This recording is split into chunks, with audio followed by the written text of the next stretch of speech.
Alright, so in my project fan, I accidentally lost one of my sequences, which I named Sequence 2 to get it back. Let's go up to File, Import. Go to your project folder where you save things in.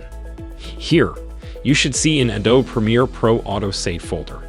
In this folder, my project is named Example, so I can see 4 different versions of it that Premiere Pro has saved over time.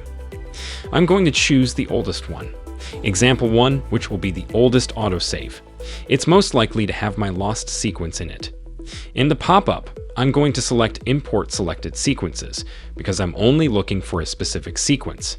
If you lost an image or a video, just import the entire project. Once it loads, I'll see my missing sequence. Now I'm just going to select it and hit OK. Alright, and now I have my sequence back, and I can re-edit to my timeline. Okay, that's it for this tutorial. Thanks for watching in. See you next time. If this video helpful to learn quickly, hit the like button, and also don't forget to subscribe to our channel and hit the bell icon. Then you won't miss any upcoming tutorials.